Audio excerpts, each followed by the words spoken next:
This episode is brought to you by the outstanding shows of the You Run Podcast Network. From TV to true crime and everything in between, the network is your home of entertainment. So don't delay. Join in with the fun at yourunpodcast.com today. Are our listeners trying to make us take another hiatus? Are they trying to break me? I don't know. I think this is that they're trying to break me as well. We're both parents. And so this is excruciatingly painful, not joking, mentally painful to deal with this type of case. So listeners, be nicer. Yeah, be nicer on the next one. This is rough. Really is. Heather's raging, old news she screams. The new word chases are all that she dreams. We dive into cases both weird and grim, from Zodiac ciphers to Tiger King's whim. We're You Run Podcast, the oddball pair. We're pretty damn good to be fair. You Run Podcast, true crime. Heather's ranting, Scott's in denial. From Manson's madness to Tupac's case, we're serving up crime with a comical grace. We're digging up dirt with a weekend and nod. You Run Podcast, approved by God. Probably not.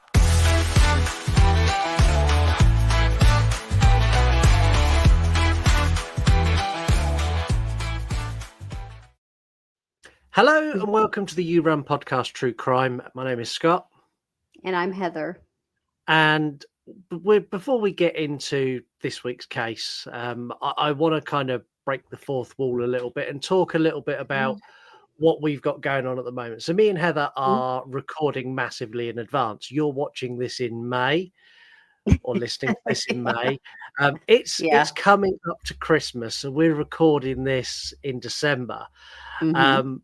We've just had our Spotify Wrapped for the year. So if you don't know what that is, this is when Spotify take all of the figures that they get throughout the year, compare it against last year, and tell you how well you've done. I cannot thank you enough. We cannot thank you enough. It's great. 240% increase in listeners, which is huge. I know. I was like, oh my gosh, that's insane. And you guys are not going to see my Spotify Wrapped because it's embarrassing. I was like, how do they do this? Because some of the music end of it, I was like, pretty sure I didn't listen to that song that much. Maybe it was because the way it was in queue, and I was just like, whatever. This is my business. It was super stupid. Basically, had me being a New Kids on the Block like all the time, and I'm like, I haven't listened to them that much. See, I see you as in the car on the way to drop the kids off, New Kids on the Block all the way. I know. I've seen them twice in concert as an adult because I didn't get to as a child because didn't have a ton of money growing up. And then I think by the time I may have been old enough, maybe they were faded out some, kinda. But anyway, I saw them as an adult, and 10 out of 10, I saw Nelly and TLC and Boyz II Men. So I was like I was back in junior high. But anyway, they were fantastic. I don't care if they're older. And I imagine your Spotify Wrapped has got such a wide spectrum as well. I imagine there's a bit of everything in your Wrapped. It is, because the podcasts that I mainly listen to, we discuss those. I don't like to say specifically on air, because I know that I could do better with listening to more of a wide variety of podcasts, but I get hyper fixated on a couple, and those are the ones that I listen to out of a habit. Yeah. So and there's nothing wrong with that. There you go. Also, we are in the top 15% of all video podcasts in the world on Spotify. I like that. That is blew my mind. There are so many video podcasts, and to be in the top 15%, just wow. It's pretty cool. Yeah. Yeah. A huge boost to my enthusiasm was needed after the last couple of cases we had. And I got these Wrapped results as I was investigating this. And I was literally at the point where I'm like, I'm so fucking done. I don't even want to talk about this shit. And then I got the Wrapped results. I was like, people like me talking about I will power through, and I have powered through. If you've Yeah. never listened to this show before, we're an interactive true crime podcast. We let you pick the movies we review, the cases we cover. Well, you do let them pick the movies that you review on your other podcasts. That is correct. This is very true. But on here, you Yeah. pick the cases, and you do that through our Yes. Instagram, which is at You Run Uh-huh. Podcast. While you're there, give Heather a follow. She's at Wednesday Wine and Horror. Yes. I found out, or I've come to the realization that British serial killers and British murderers are far more twisted than anything we've covered in the United States. So Because there's less of them. There's less of them, though. Yeah, but it's not as normal. Do they make an extra fucking effort to be extra worse because there's not as many of them? Like, I don't know. I'm not British. So you tell me, mate, because I really don't know, because I think about it and I'm like, you guys don't have the amount of serial killers that like the United States does. I mean, you just don't. There's no kind of comparison. But it does seem that we get the ones that we do, they're pretty nasty. Yeah, they're really extreme, which we also have extreme cases, of course. But they're in the top of the cesspool. Like they're the worst of the worst, basically. So yeah. And today we're looking at a murder from 1993. Now, I remember this as a kid. I remember seeing it on the news. And I didn't really absorb it all, but it was the first time I remember being a kid where I had a realization of actually the world is quite a scary place. Now, this case stuck with me. Not all the details, but just little things stuck with me. And it actually made me really hyper vigilant as a parent. Like, having my child abducted is like, that's my worst fucking fear. I can't think of anything worse. And like, I'm really protective over my kids.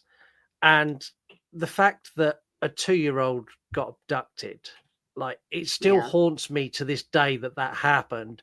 And after we've been through this case, I'm pretty sure tonight is going to haunt my fucking nightmares as well. But you all voted for us to take a look at and share some of our unfiltered thoughts about Robert Thompson and John Venables, and look at the horrific murder of a very young James Bulger. 2-year-old James was last seen over 48 hours ago outside this butcher's shop in a Bootle arcade.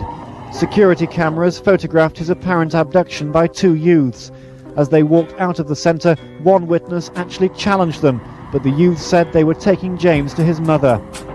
Lying protected under a police tent, the body of a boy, found this afternoon by officers hunting for 2-year-old James Bulger.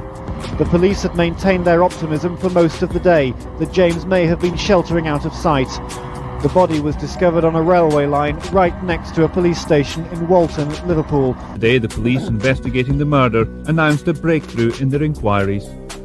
Following the abduction of James Bulger from the New Strand shopping precinct in Bootle on Friday the 12th of February 1993, and the subsequent findings of his body on the railway line in Walton on Sunday the 14th of February, 2 boys aged 10 years from Walton area have been arrested and are currently being interviewed by Merseyside police at police stations on Merseyside. The 2 boys became hate figures, labelled sick and evil.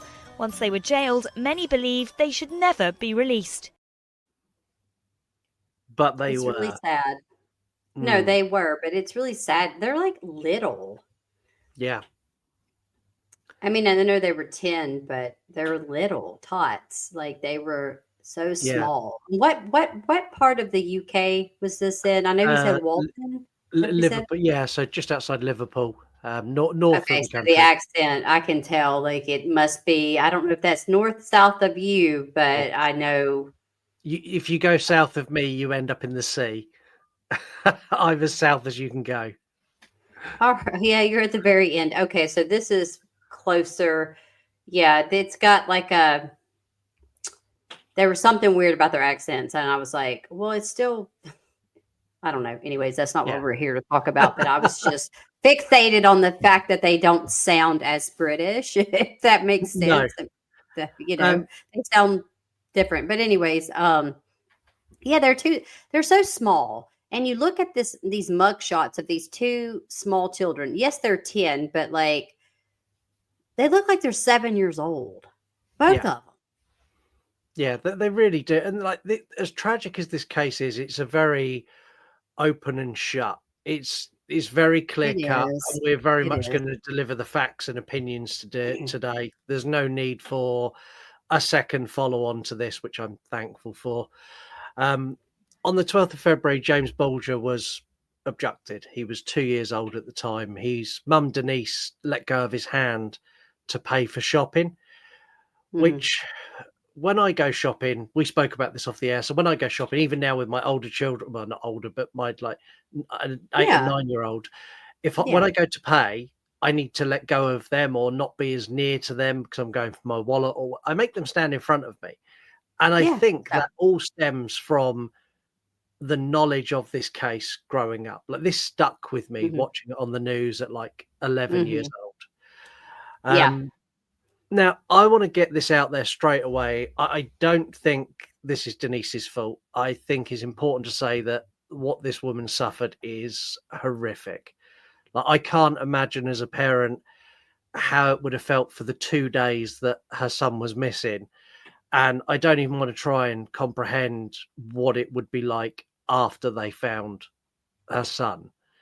Like, what's the guilt? Can you imagine the guilt that she had from just doing something that she probably had done with James several times, going shopping, letting go of his hand just to grab her money, do whatever. Because I think a lot of us take for not for granted, but we just don't really think about it. We're not as hyper vigilant on it. I mean, you and I have the same kind of stance on it's our worst fear. But at the same time, I know when you have your children beside you, you just do not think that. And this is where the case starts to bother me, because I'm like, well, if she was paying, she let go of his hand. I would still, again, I'm not shaming her. I'm saying, how do you not notice that your 2-year-old walked off or was walking? I wish there was more of an evidence or something to kind of like, what else happened? Something else happened. I don't know. Yeah, it's really difficult to fathom, like that your child could just wander off. I'm going to put a disclaimer out on this episode, and I'm going to say it now that this is both disturbing and heartbreaking. Like I remember this happening, but I didn't remember all the details.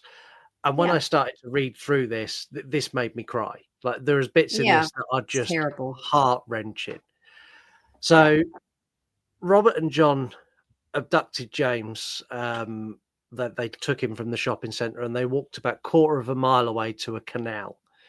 And this is where they first started doing horrible things. They dropped him on his head, which caused wounds to his face. The boys apparently joked about throwing him in the canal and watching him drown. Now, there was an eyewitness who saw James and saw that he was crying his eyes out and didn't intervene and assumed I have a real issue with this. I have a real issue. We've said this before. Like, if there is something that you look at and it is not right, like, you don't necessarily have to put yourself in harm's way, but these are kids. Like, these are 10-year-old kids. In this scenario, you put yourself into that situation and go, what's going on? But even if you don't want to do that, pick up the phone and call the police. Well, my thing is that they saw, what did they see? Did they see that they were being mean, doing horrible things to James? Or was it just that I don't understand. That's what I'm saying. They saw James crying his eyes out being led along the canal by I'm two calling. boys. I'm going over there. I don't give a fuck. I'm going over there. I am as well. I'm walking over there and I'm going over there, because that's odd in itself that there would be two small children with a baby, an infant, or not infant, I'm so sorry, a toddler. in the middle of the railroad tracks. And see, a lot of this shit just doesn't. Yeah, see, this was on the canal before they Weird. got to the railway tracks. But even so, Yes. like 2 young boys with a toddler, and if that toddler's crying and screaming, I'm gonna say something. Is everything okay? I'm physically going over there. Oh, yeah, so am I. I'm gonna go over and go, Yes. what's going on? And if they I'm go, oh, taking that he's my baby. Like, yeah, fuck them. yeah, if they go, oh, he's my brother, I'm taking him wherever, I'll be like, Like, okay, no. you come with me. We're gonna call the police, so the police can take you. Like, Yeah, that, it is hard to fathom, yeah. you know. But anyways, I just don't. They made James walk a further 2.5 miles across Liverpool. During this time, they were spotted by over 30 people because there's over 30 police statements. Now, most of Jesus. which done nothing. Some No, I people did know. intervene. Some people did question them, and the boys would either say that James was their little brother and they were taking him back to their mum, or they would say that they found him and they were walking to the police station, which tracked But because they were walking in the direction of the local police station. I understand that. I know. But again, my issue is that they had already been abusing him. Yeah. And he had markings on him. Yeah. I still would have not let them go. Like, what are those two good kids going to do? Yeah. Like, I'm not letting you go anywhere. I don't know you. No, I agree with you. The boys reached an area called Walton. And where they were, they would have to walk past Walton Police Station. So instead of doing that, they walked up a steep bank onto the railway tracks. And this is where I can't even fathom what I'm about to say is something that actually happened. So they threw blue paint that they'd stolen earlier in James's eye. They kicked him, stamped on him, forced batteries in his mouth, and believed to have forced them into his anus as well. They stripped him from the waist down and finally dropped a 10 kilogram, which is a 22-pound railway fish plate, on his head. During the autopsy, it was identified that James's foreskin had forcibly been pulled back and he had suffered 42 injuries.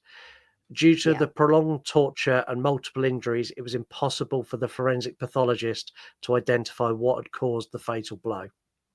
Man, this is hard to talk about, Scott. I gotta try. Like, I mean, I have a 2-year-old son.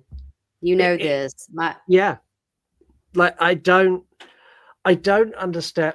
We've spoken so many times about how part of it for me is understanding what's going through the killer's mind. And for lots of serial killers, I can get the motivation that they have. I don't agree with it, but I understand it.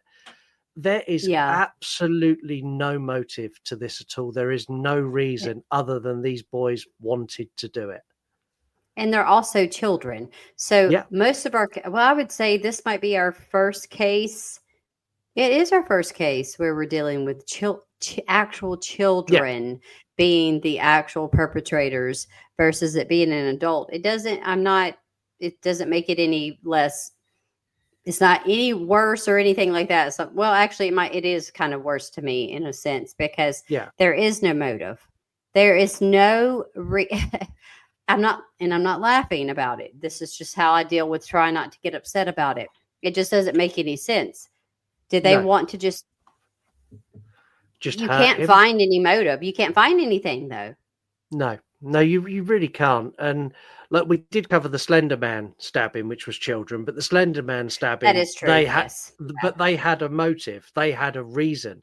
Like even they as had fucking stupid as it was, I understood why they done what they done. Yeah, because they were brainwashed to an extent. Yeah. Of like, oh, Slender Man said to do this. You're right. I did completely forget about the Slender Man case.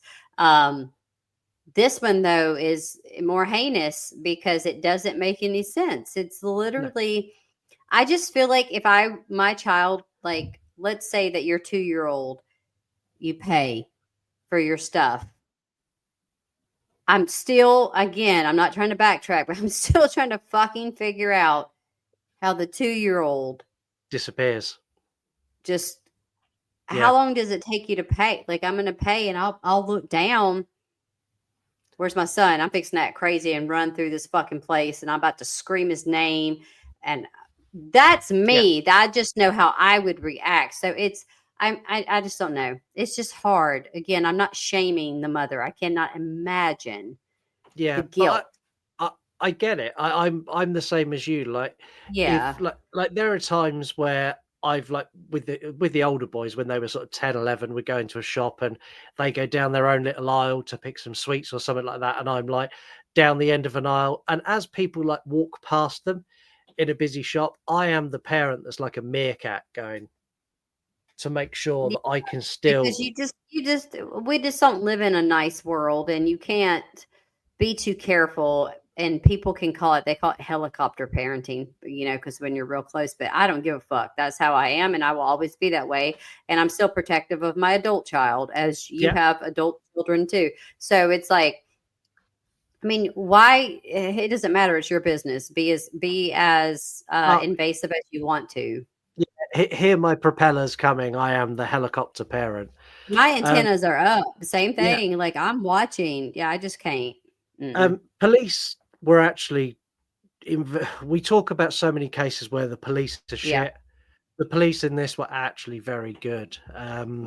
They leapt into action very quickly, not just launching a search, but also investigating the disappearance. So they obviously mounted a huge search, but they went down the route of getting CCTV footage, and they had that out to national news outlets across every TV I remember station. seeing it on TV. I remember because I was like 10 at the time when it happened. You were 11, so we were about the same age, and I remember seeing it on TV. I mean, they were showing the CCTV of the two boys holding his hand, which is just.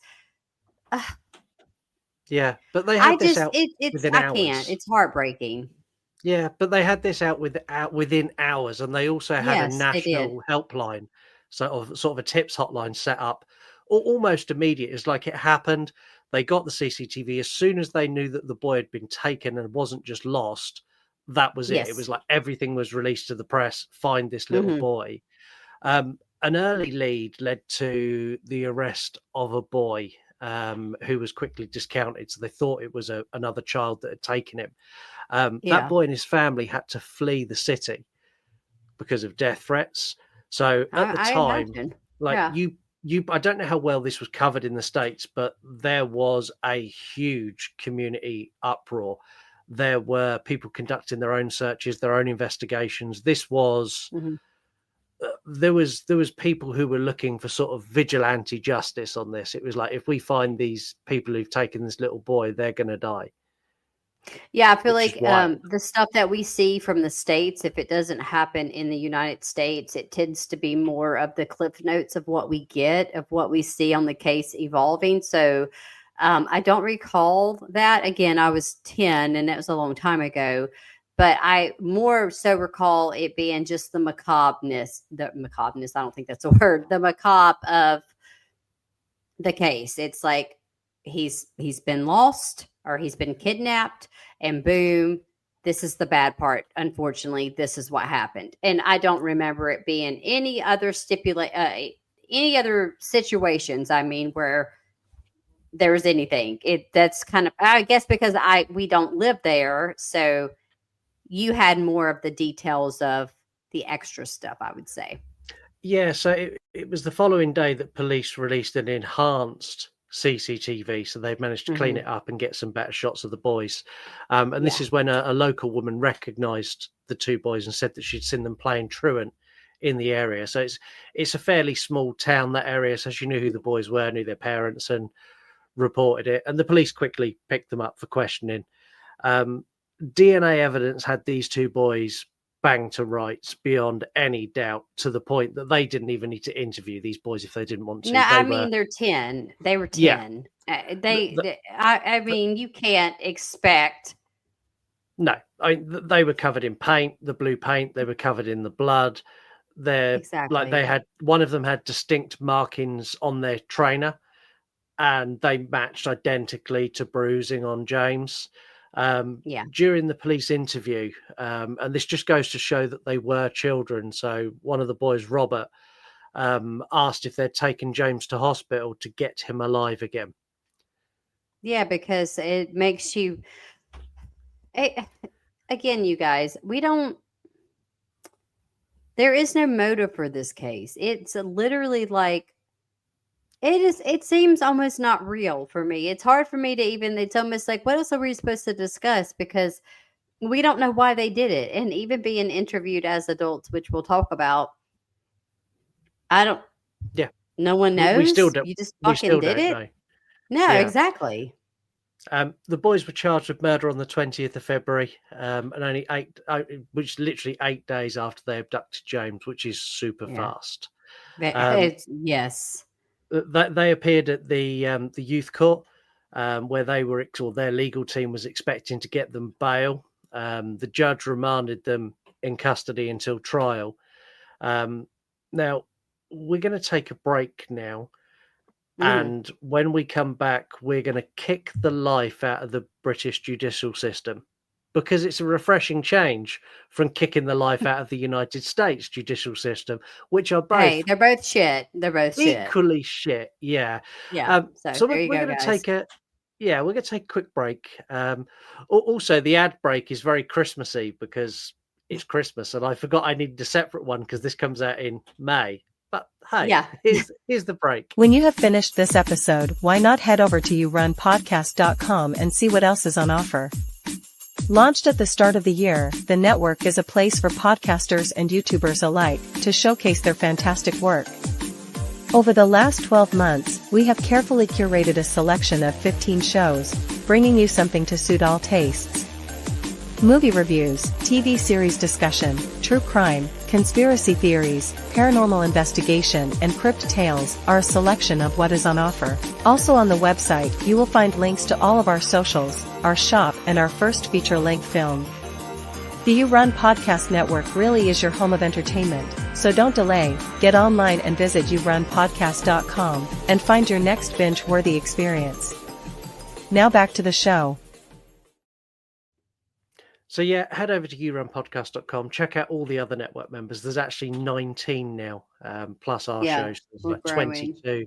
Yeah, we're growing a lot, and there's a lot on there for everyone. So go and have a look. Have a nosy at our shop while you're there. Have a nosy at the link to the movie that we released, all that kind of stuff. There's loads on there. Yes. Now, trials we don't really cover that much because they're long, they're boring, they're just dull.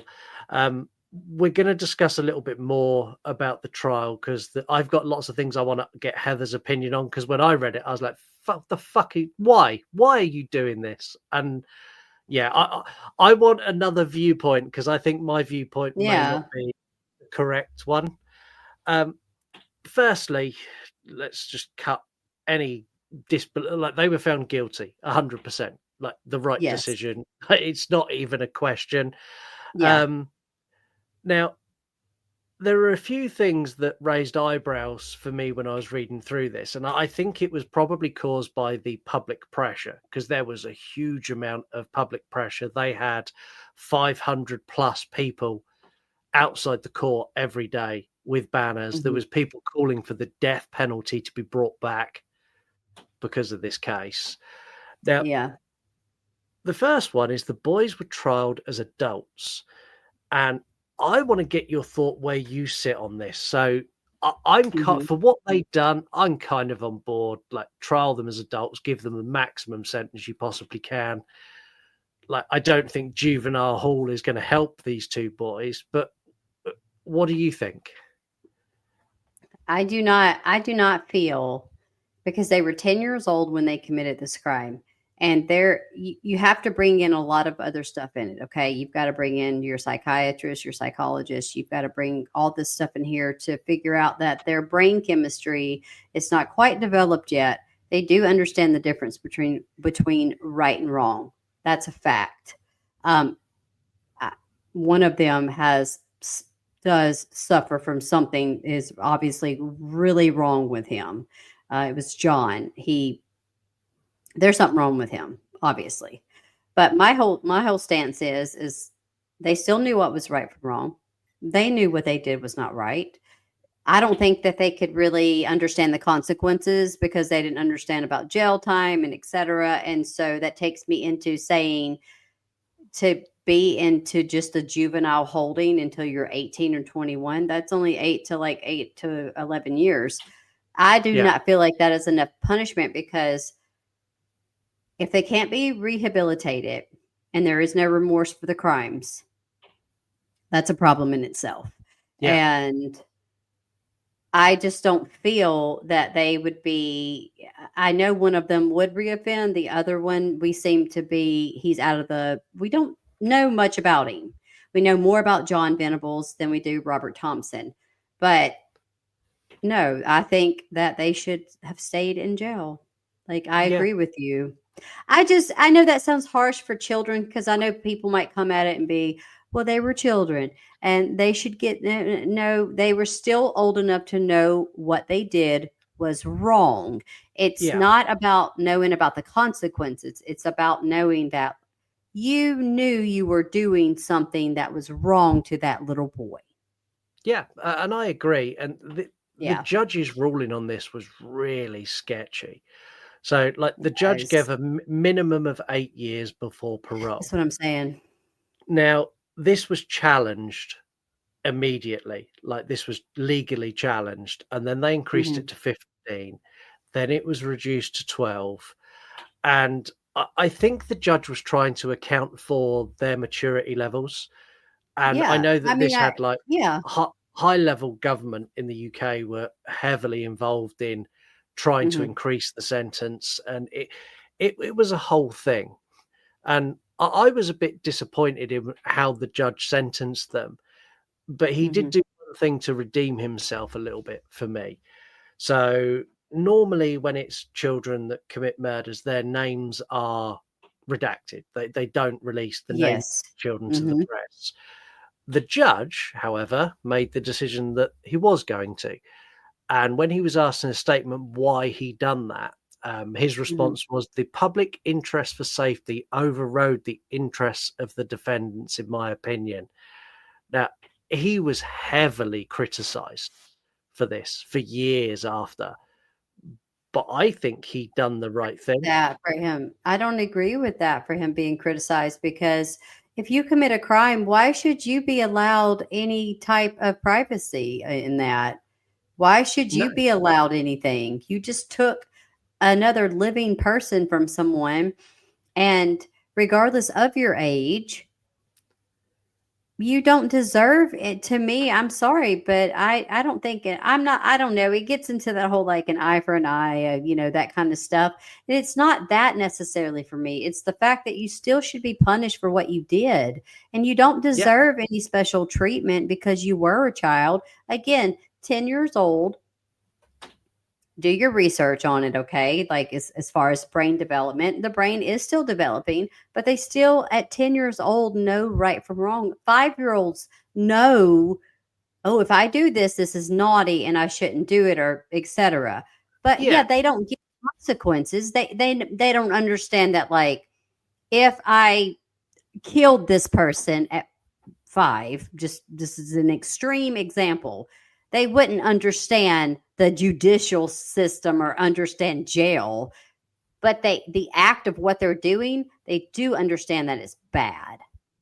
Yeah, and I think there's a big difference between what these two boys done, which is heinous torture and murder, versus a kid, like, pushing another kid and that kid falling in the road and getting hit by a car. Like, that child, they probably should protect that child's name, because that was a kid being a dumb kid that caused a tragic accident. If it was an accident, if you can know for sure it was an accident. Yeah, but this was, like, almost not scripted, but it was planned out, because they did other things to this baby that it's unfathomable. I can't fathom it. It's just so hard to understand how. I don't know. Yeah, I don't get it. Guys. We're going to talk a little bit about their time in and out of prison. But before we do, there's something that I want to talk about, because it was a big thing in the press here. And it had a big impact on me personally as a child. So we used to go to Blockbuster Video, every single every Saturday without fail. So did I. Yeah. Very We used to go often. there, and like my parents were very much like, they would kind of let me pick whatever I wanted within reason. There was the odd title where they'd be like, absolutely not. Put The Exorcist back. You're not watching that. But as a general Not rule, yet. I could kind of watch what I wanted.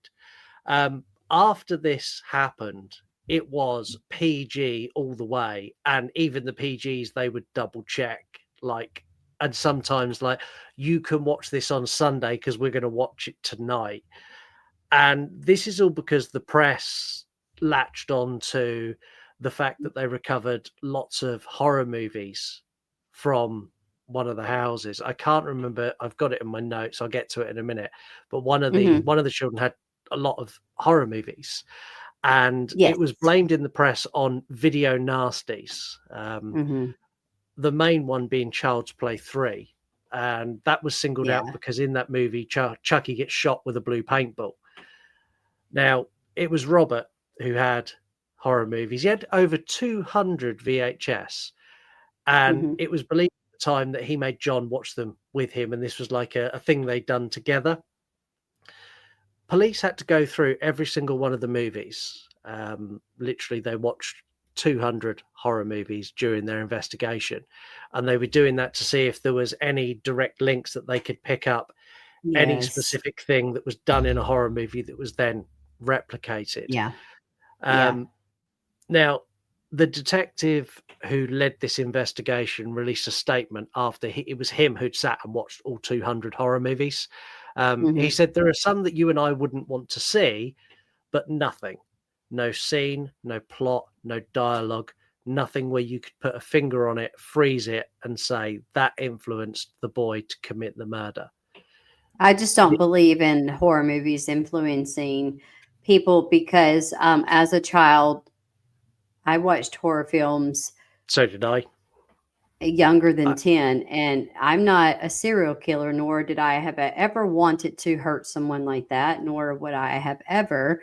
So I think it's a little contrived to blame movies. And also you have this more current cases where they blame video games. I do understand some children. Again, this deals with the development. This deals with stuff that I'm not really qualified to really speak on because I am not a psychiatrist or a psychologist. But having children, knowing the maturity level of them and what they can and cannot handle. I don't allow my kids to play violent video games, and it's not because I'm worried. It's more of you need to be a little more mature to understand it, to play it. And to me, it's a little different than watching a horror film because you're acting out in the video game. You're shooting, you're doing things like that versus a video where it is not you're watching a simulation of like a crime or a murder or something. But again, I think it's very silly to just blame that. Oh, they watched a scary movie, so that's why they're like that. Yeah. It's not. There's something wrong. So the police were pressured by the media on this a lot. And it led to the inspector of Merseyside Police at a press conference saying, if you're going to make the link to any movies like that because there are slight similarities, are we going to link this to the railway children? Yeah, And it's just you can't after that, because the press sort of started dialing it back a little bit. But when they reviewed the Criminal Justice Act the following year, they did clarify rules for the rental and the sale of like age ratings. Like they really hammered home because I remember being, I don't know, like 12, like 10, 11. I could go into Blockbuster on my own and rent a 15. No one would give a shit at all. I could go and buy like music with explicit lyrics and no one cared. And after this, it was like, that was an absolute no-no. Everywhere you went is like, are you old enough? Do you have ID? Which I don't think that is necessarily... or your parents had to buy it for you, or be there. It's just like going to the cinema, to the theater. You can't watch an R rating. I think you have to be 18 or 16 or 18 or something. I don't know. I don't go to the cinemas anymore because I hate people, because they ruin everything for you. You might as well just wait for it to stream and watch it in your own damn house. But yeah, I remember that too, because I had my share of CDs when I was like 12, 13. My mom bought me. They had the explicit. I don't even think my mom really even paid attention to that, but yeah, No, so it was a thing. You and me were listening to Tupac going, "I fucked your Tupac, bitch in the clinky clank," like that. That was daily listed for us. And it wasn't, like I said, not everything. It's so easy to just blame media on a lot of things, and I do get that. I do understand that some children can be influenced by things like that, but you have a deeper problem than what they are watching or playing. You have a deeper issue that needed to be addressed before the video game, before the film. Yeah. So they both got sentenced to their 8 years. So Yeah. Robert served his sentence without incident. And in 2001, he was paroled under very specific terms of license. So he was given a false identity. To our knowledge, he's not reoffended. I've seen several things online where people think they found him and think he might be a paedophile. I've seen other ones where they think they found him. They think he's married to a man. I found another one where they thought he was married and he had kids. I don't think he's married and has children. I do think, he may or may not have a partner. I feel like he shouldn't have got a secret identity, but anyway, that's neither here nor there, because it was like, you did a heinous crime. Yeah. And now you are being, in quotations, rewarded by getting to start over. Well, guess what? James Bulger does not get to start over. You took an innocent life, and I don't agree with that. No, I don't either. He stated at his parole hearing that if he had had a better life and a better education, he doesn't think he would have ever committed the murder. But again, that's not an excuse for what he done. He still knew the difference between right and wrong. It's circumstantial is what it is. It's not an excuse. There are people that come from terribly abusive homes, but they don't all turn out to be. It's such a very hard thing to talk about. You know what I mean? It's like something you could talk about for days, for years, because you're like, well, you came from an abusive household, but you're not abusing people. And I understand that stuff affects children. It does affect us all differently. But again, let's help people out. The one of the biggest issues in this case is that it doesn't seem like anybody cared to help them mentally. No one helped them. No one even tried to help them. There was no mental health. There was something wrong with both of those children. I know we're fixing to talk about John. John. The problem. John, I've got no real words for John. Well, I do, and I'm going to say lots of words about John. It's gross. So, John, is still in prison, and he's had an in and out of relationship with prison. I would say he seems to have gotten worse over time, if that's even possible.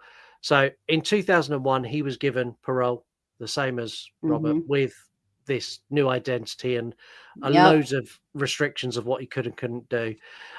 In 2002, he started dating a woman with a 5-year-old son. And it was around this time that he'd started to download child pornography. Now, thankfully, the woman he was dating confirmed that he never met her child, which fucking thank God. He was also drinking heavily and massively into cocaine. In September of that year, he was arrested for a fight outside a nightclub. And he was found in possession of cocaine. And insanely, the British justice system decided to give him a curfew instead of sending him back to prison. So fucking stupid. Yeah. Between 2002 and 2006, he also revealed his identity twice, his real identity twice, meaning that they then had to create a new identity and move him again, all at the expense of the taxpayer, all at the expense of us. Of course. Again, It's wrong. In 2010, he believed that his identity had been blown, and he was in fear for his life. So he contacted the police. When officers got to his home, they found him trying to remove a hard drive from his computer with a knife. Now, the policeman looked at that and went, this doesn't look right. So they took the hard drive and went and analysed what was on it. And they discovered a ton of child porn going back to 2002. Yeah. He was sent back to prison for 1 year. 1 year he was sentenced to. Okay. Again, a slap on the wrist. It was like they let him out so that he could, I'm going to say this in quotations, rehabilitate or start over. But this child, there was something wrong with this child to begin with. And he did not it's not that he got worse, it's that he never got any better. He never got help. And he is the person he was going to be. Had he not murdered the child, he would still have been that same person. Yeah, he really would. I know he would have been into CP. He would have done all those nasty things. And I mean, it still would have happened. It's just that the murder happened as well. Yeah. Thankfully, they didn't release him straight away. He did spend more time in prison. In 2011, he was given yet another new identity.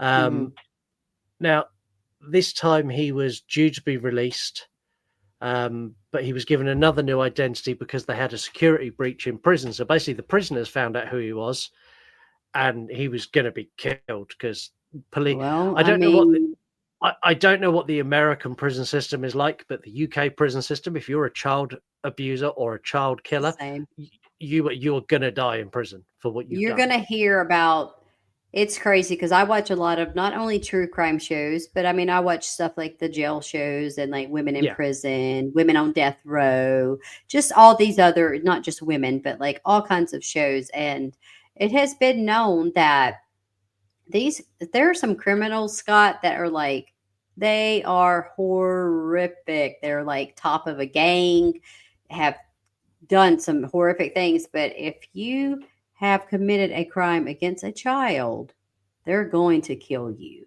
Yeah.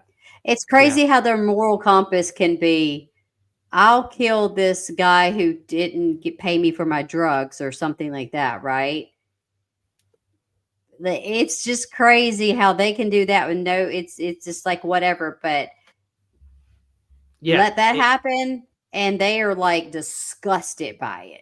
Which I mean, it is disgusting. I'm not. It is. It's terrible. It is. But these criminals that could be in there, like there are criminals who are in there for example, for rape or for sexual assault of a grown woman, and for them, like in their moral compass, that's fine. Like that's okay to them. It makes you wonder. Again, it's almost kind of asinine to think. Yeah, like that's How okay. did you not feel the same empathy or sympathy for the victim that you raped? But I get it, and it's there's a lot of stuff that goes on with people that commit crimes against children like that, especially in a sexual nature. And they should be with Jarrett from Subway because that motherfucker needs to get his ass. He needs to go into hell too. Don't y'all ever? We are never going to do that case. We're not doing it. It's fucking disgusting. I agree. It's never going to get. No, we're not polling it. Y'all can talk about it. So y'all want to listen to it? Y'all want to listen on it? There's a documentary. It's Scott. You think this is horrible? It's fucking. I mean, this is horrible. It's atrocious. Yeah. His parole was put back to 2013. In 2013, he stood in front of the parole board, and these morons released him again. It's just. I don't know. What do you do? Yeah, and no surprise to anyone listening, and definitely wasn't a surprise to me. I literally knew what the next thing was I was going to read. In 2017, he was returned to prison for more images of children. Because he's. Yeah.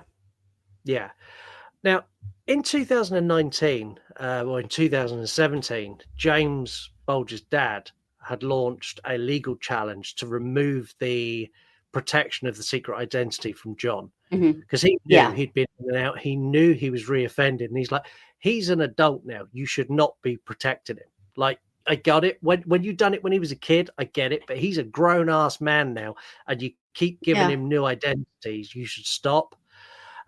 He lost this case. The judge said there is a strong possibility, if not probability, if his identity were known, he would be pursued, resulting in grave and possibly fatal consequences. Well, I mean, you know, there's whose fault is that? Exactly. You- In 2019, reports surfaced that British officials were looking to relocate John out of the UK. So they were talking to Canada, Australia, or New Zealand to send him there because it was more cost effective to taxpayers to send him to another country than to keep giving him new identities. Well, yeah. So, but again, like if you're the other country, like if I'm like the Prime Minister of Australia, we'd like to send you John Venables. I'd be like, no, we do not want him, mate. Absolutely not. You keep him. I do not want him here. We don't want him. We'll feed him to the crocodiles. Like, get the fuck out of here. That would have been me. I'd been like, fuck you. Yeah, you keep him. His last parole hearing was in 2023. And this time there was a sensible parole board who denied his parole, stating that they are nowhere near satisfied he is not a danger to the public. He is a danger. Even if he did not, even if he wouldn't commit another murder, he's doing other stuff it's heinous. He's looking at child. It's disgusting. I don't even want to, it's hard to even say it. It's so gross. It's just, my thing is like, they know something's fucking wrong with him, because what is wrong with you as a gosh damn adult to be attracted or want to see a child? Like, that makes no fucking sense to me. And that is one of the things that is, I cannot wrap my mind around it. No matter how much I would research it. Like, obviously these people have something's wrong with them severely. Yeah. They are twisted. Okay. But it's, like, y'all know that he's going to do it. Like, you know that if he gets the opportunity, he would offend on a child. Yeah. Because if you're watching it, you're wanting to do it. Yeah. And like, I've got strong opinions on offenses against children. Like, this case challenged my opinions a little bit, and it challenged them because the offenders were also children.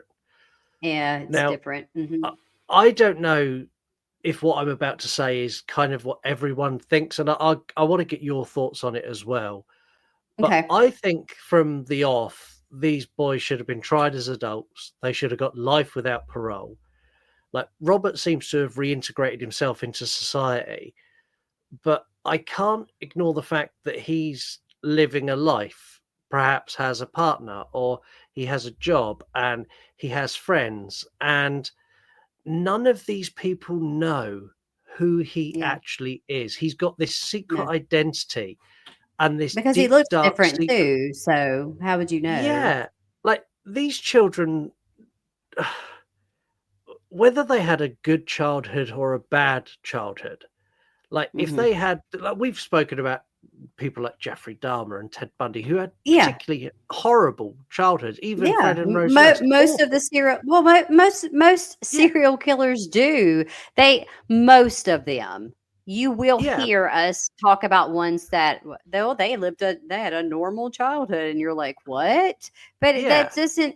It's nature versus nurture. You start getting into that aspect of it, and it's not about that. It's a mental health. There's something wrong. It's something that's not wired up there right. Yeah, I don't care how bad their childhood was. Like, if they had a horrible childhood, I'm really sorry for them. But they tortured a toddler. A 2-year-old. And they delivered the most devastating thing that could ever happen to a family, which is losing your child. Now, the family actually fell apart. So the mum and dad divorced. In 1995, so they had another child. It kind of, I'm guessing it was never the same. Well, it never will be, and that's extremely common through a traumatic event like that. Scott, that's going to happen. It's going to be very hard for there to be like, oh, we stayed together. Like, yes, it happens, but for them to be divorced, it's not a shocker at all. No, it's not. And they've both gone on and they've both been remarried and had families with their new partners. And they both still very much are involved in this case to this day with John and the parole hearings. And it is tragic because that's something that's now dominates their life. And at least once, well, they will die with years, that. They'll never get it. It feels like you'll never get any justice for your baby. No. And my opinion on this, that I think maybe a little bit harsh, but I hope John remains in prison for the rest of his life. And I agree with you, regardless of what age he was when he done this, it is unforgivable. And I don't believe that Robert should be out either. And I think Robert is I agree and disagree, but I agree more than I disagree, if that makes sense. Yeah. And do you know sometimes that he was influenced, but how close were they watching these? Like, John was in and out of prison with child porn every time he went back in. Why is there not something in there going, you do not have access to the internet? You are not allowed on the internet.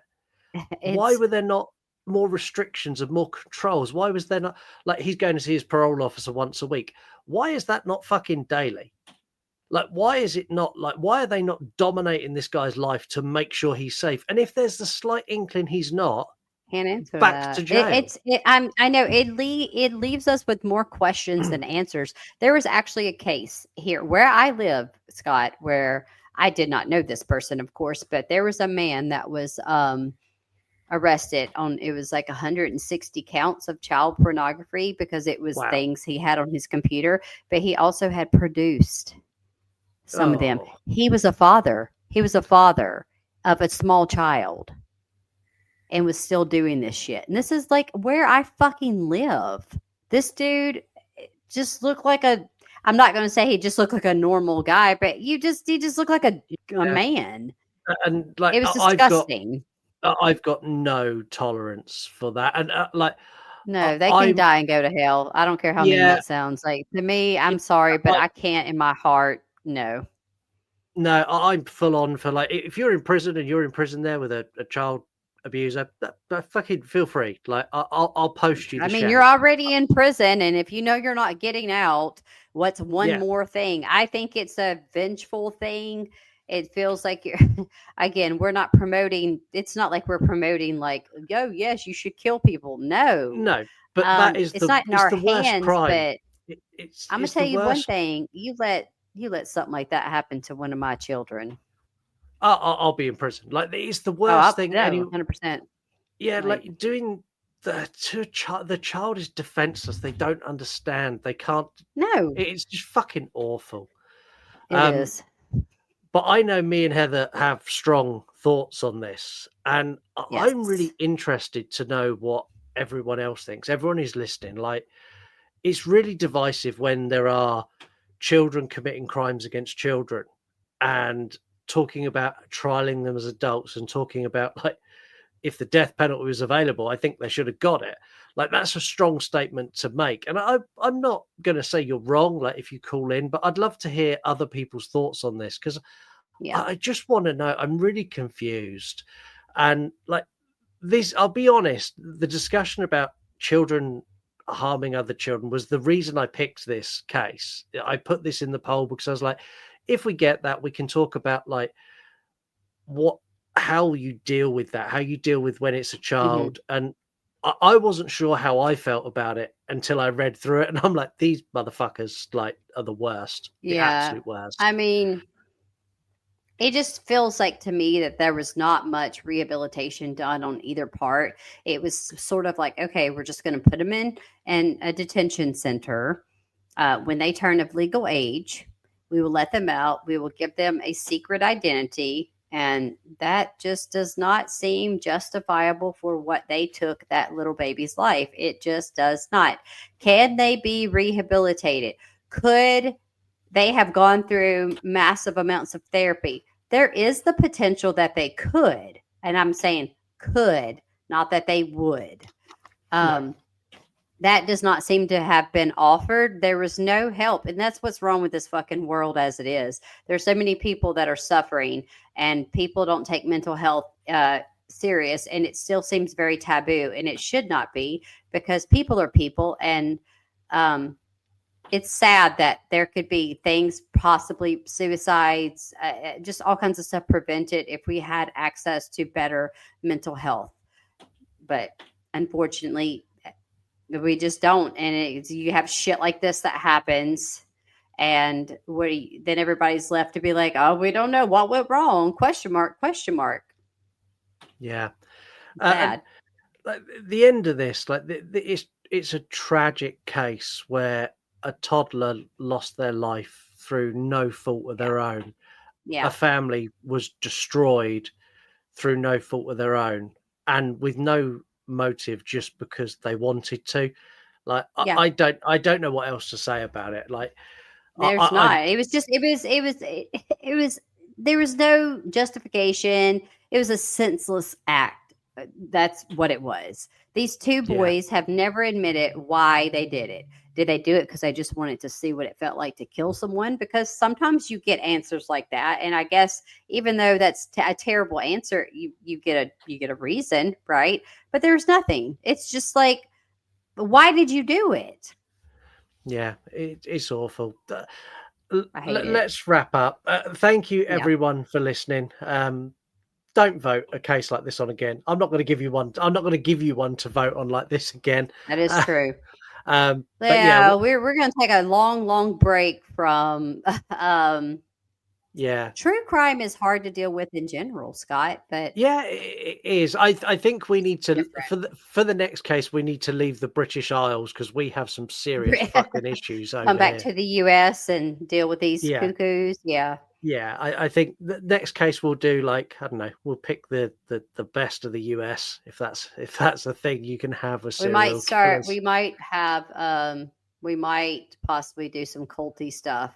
Yeah, I do get culty stuff as everything. Like I said, true crime ain't for the weak, honey. It's bad. It's all bad. But you have some cases that are more just insane versus, and we can get into let's get into less murder maybe for a little bit is what I'm going for. We'll do that. I say a little teaser for everyone later this year, because you're listening to this, we are in the middle of 2025. Later this year, there is going to be an update from our friend Mr. Exotic. That will be coming. Yes. We're also going to be diving into Mr. P. Diddy and all the baby oil. That's gonna be a slippery slope to get on, isn't it? There, you see what I did? I segued into that. That's gonna be interesting, but you guys just have to hold your tits till then, because we don't know when we're gonna do that yet. It is we don't have enough information to do it yet. It's just starting.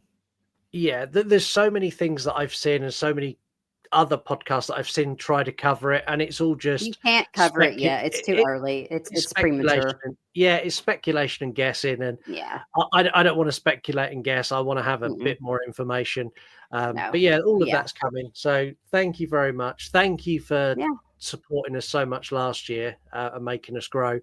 And we'll catch you next time. But Heather, take us away. I'll try to take us away.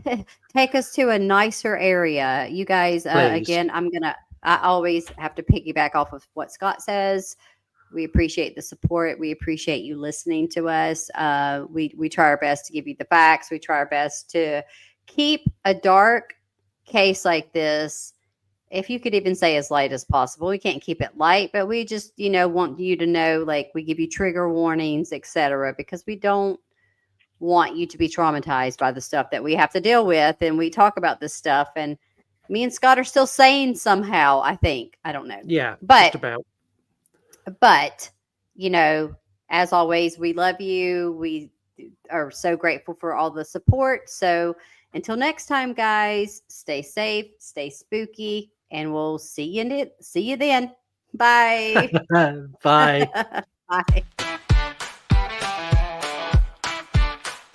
Heather Heather's raging, old news she screams. The newer word chases are all that she dreams. We dive into cases both weird and grim, from Zodiac ciphers to Tiger King's whim. Where You Run podcast, the oddball pair. We're pretty damn good to be fair. You Run podcast, do true crime. Heather's ranting, skirts in denial. From Manton's madness to Tupac's case, we're serving up crime with a comical grace. We're digging up dirt with a wink and a nod. You Run podcast, approved by God. Probably not.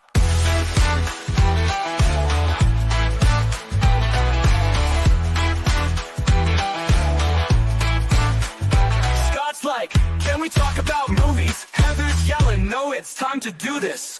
We're trapped in a world of murder and gore, but hey, at least we've got podcast galore.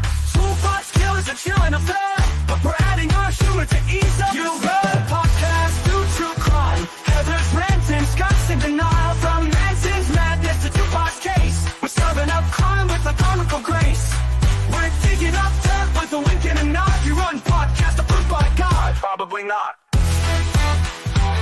Probably not. Probably not. Probably not. Scott's like, can we talk about movies? Heather's yelling, no, it's time to do this. We're trapped in a world of murder and gore, but hey, at least we've got podcast galore. Toolbox killers are chilling affair, but we're adding our humor to ease up. You Run podcast.